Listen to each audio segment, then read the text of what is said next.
I den følgende video vil vi vise dig et eksempel på en undervisningssituation af behandling af pandelinjer.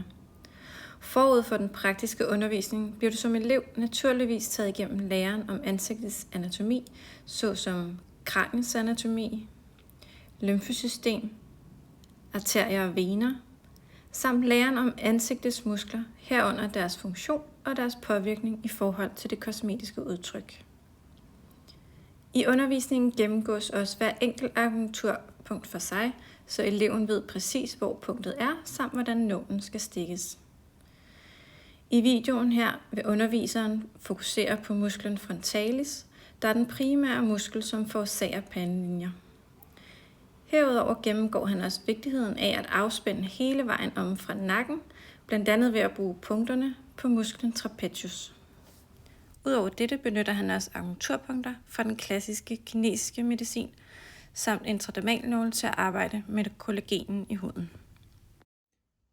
I dag skal vi snakke om pandelinjer, og de fine linjer, der går på tværs i panden, de er forårsaget primært af pandens muskulatur selv, den muskulatur, der hedder frontalis, som ligger herinde under, og som er med til at løfte øjenbrynene og dermed trække panden sammen her. Musklen går hele vejen over hovedet og helt ned til baghovedet via sådan en stor seneflade, og derfor kan det være godt nogle gange at tænke nakken med også. Spændinger helt ned fra nakke skulder af i forhold til, når vi snakker pandelinjer. Men selvfølgelig er de vigtigste punkter ligger direkte her i pandemuskulaturen. Så når den står for spændt her, vi skal den til at slappe mere af. Udover det, så vil man, her har vi fået lov til at låne Natasjas-model, så der vil man også kigge lidt på, er der noget, kan I tabe af kollagen?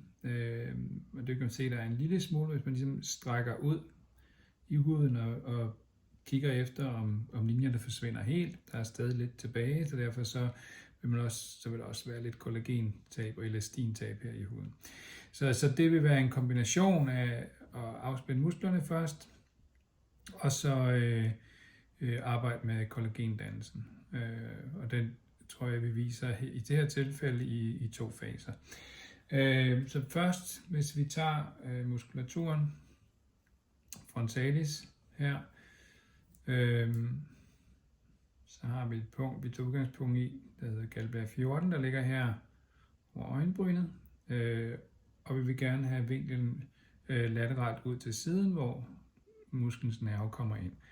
Så kommer her, stikker her. Sørg for at komme ned i den rigtige dybde, ned i musklen, uden at ramme panden. Det kan være et sensitivt område, så man skal selvfølgelig være lidt forsigtig her. Samme vi gør i den anden side.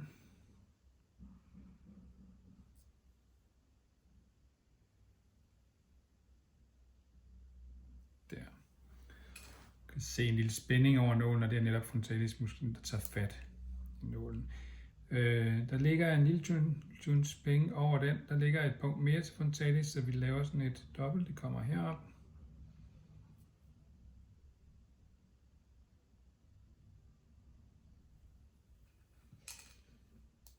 Og i den anden side.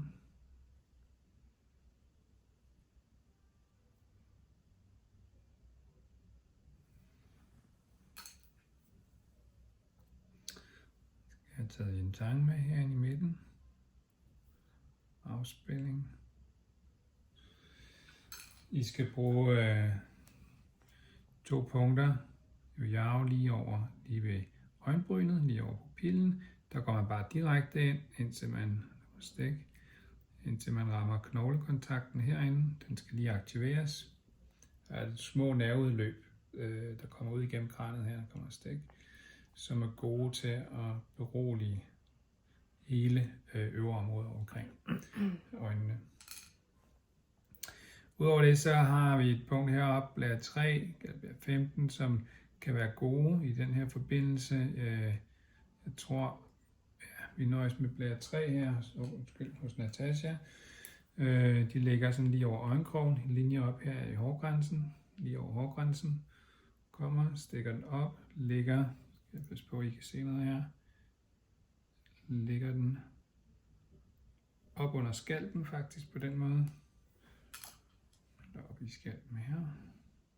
Så på samme punkt herover. Stikker. Find lige den rigtige dybde, hvor man kommer lige dybden op, sådan der. Ind under huden, lige ind igennem den her fascies, toppen af frontalismusklen her, fascien der starter her, lige ind i den, under huden, og så lige trække dem en lille smule op her. Nu er det ikke så synligt her, men ellers så vil man også arbejde med nakkespændinger her, både på en skråhalsmuskel, men også helt om i trapeziusdelen. Man vil samtidig også arbejde, jeg ved ikke om I kan se det på kameraet, hernede ved skuldrene, direkte ind i trapezius her. Jeg kan godt lige sætte dem hernede, men når jeg arbejder hernede fra triggerbonen, stikker her lidt tilbage ind i der. Samme måde herover. Skråt bagud i musklen som en sikkerhed. Men trapezius, og de er også gode at arbejde med op under kraniekanten, og simpelthen få løsnet bagfra hele vejen frem til panden. Så det er muskelafspænding, som så lige skal ligge lidt med. Og i forbindelse med de muskelafspændende nåle, der kan man lægge et par enkelte trådninger, som vi kalder det, i forhold til der, hvor man synes linjerne er mest tydelige. Så det vil være her i sådan et tilfælde her. Læg nålen, så jeg hylstret af i det her tilfælde, for at være lidt mere præcis. Ned til linjen, banan, stikker, og så lægger jeg den lige under her, under linjen. Det kan godt bide lidt for den, der ligger der. Så jeg ikke synes, jeg kommer helt langt nok. I kan se, at den skal ligge sådan, I kan se, at den ligger lige under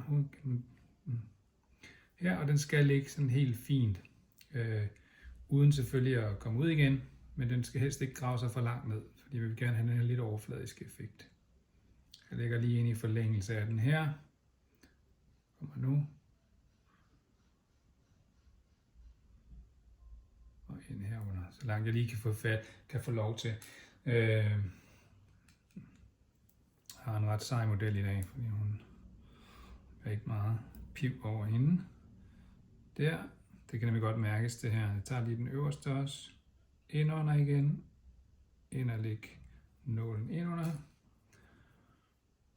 Og vi tager også lige ind i den her. Kommer her. Bare lige de dybeste steder, fordi planen er at arbejde med de små interdermalnåle bagefter også, hvor vi lige giver det lidt kollagenmaske ovenpå. Så linjerne her, nu har vi taget afspændingen af frontalismusklen. Nu skal vi lige have lidt ekstra arbejde med der, hvor vi synes linjerne er tydeligst her midt i panden. Så det gør vi med de små interdermalnåle, hvor vi ved at stikke ned i linjen, næsten bare lidt med den en lille smule skråt, laver noget provokation, laver lidt inflammation, som vi gerne vil, og netop for at lave noget nydannelse af kollagen lige præcis i de områder her. Og så kan vi lige vise at lægge en maske ovenpå, for hvordan man lægger dem direkte på nålene. Så til normalnålene sætter I fra den ene ende til den anden. Her kommer stik.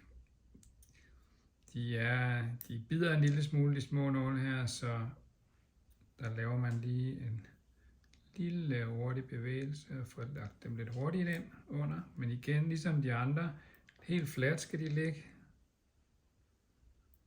ind under linjen lige efter hinanden, så man ligesom får dækket det område, man gerne vil have størst effekt på.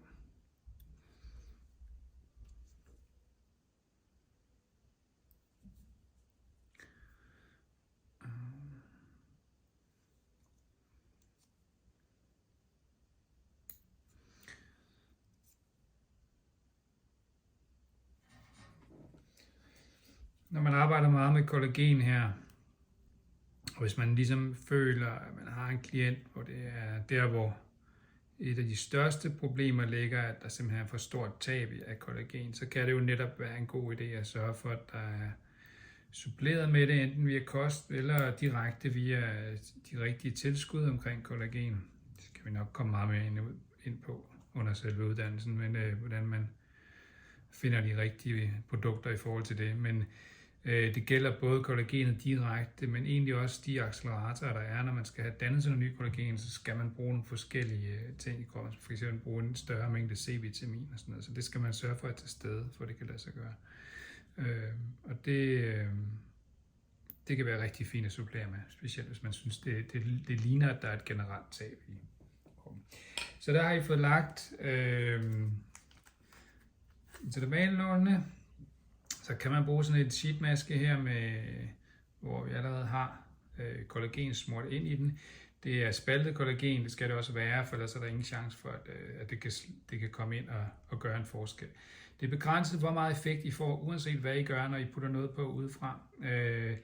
Men det har en vis effekt, og der kommer en mindre optagelse af det. Så nu er det sådan en fuldmaske, der bliver lagt her.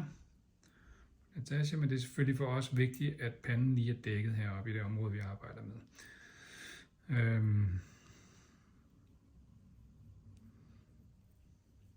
Der.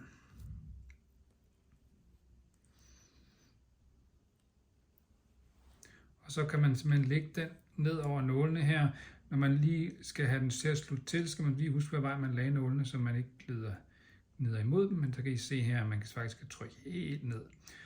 Man kan også godt lige sidde og provokere lidt ekstra, hvis man vil være lidt, hvis man vil give det lidt ekstra lige omkring nålene, bare man gør i den rigtige vej her. For det kollagen, der er i massen til at løbe ned omkring. Man kan også hælde noget ekstra på, hvis man har ekstra. Det kan der også nogle gange være i sådan en pakke. Ja, og det skal så lige have noget tid til at virke. Gerne, hvis der er tid til det i behandling, så gerne et kvarter 20 minutter, hvor det ligger og virker.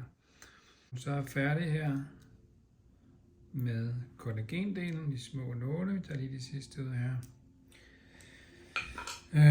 Vær selvfølgelig lige opmærksom på, at der ikke er nogen blødninger, der bliver til blå mærker. Det er der sjældent. Hvis I har fået lagt nålene rigtigt og i den rigtige dybde, så vil det kun være overfladiske blødninger. Dem kan der godt være nogle stykker af, men det er ofte ikke noget, der ligger så under huden, som er det, der giver blå mærker.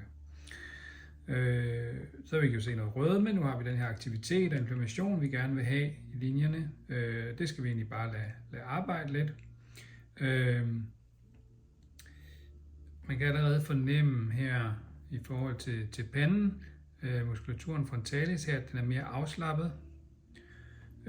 Og vi kan se arbejde i linjerne. Nu kan man sige, selve fremtoningen er jo lidt understreget lige nu. Man kan nu godt se, at det har sluppet noget, og der er sket en udligning i linjerne, men der er en vis rødme dernede, fordi det arbejder lige nu. Og den vil forsvinde i løbet af inden for en halv til en hel time. Ja, og det gentager man så nogle gange, når I laver den her progression. Det tager jo en 4 ugers tid for nykollagenet at danne sig, og derfor så kan det være fint at lige at provokere det sådan en gang om ugen. Gerne 2 gange om ugen, hvis I kan få lov til det, og arbejde med det, men ellers sådan 1 gang om ugen den første måneds tid.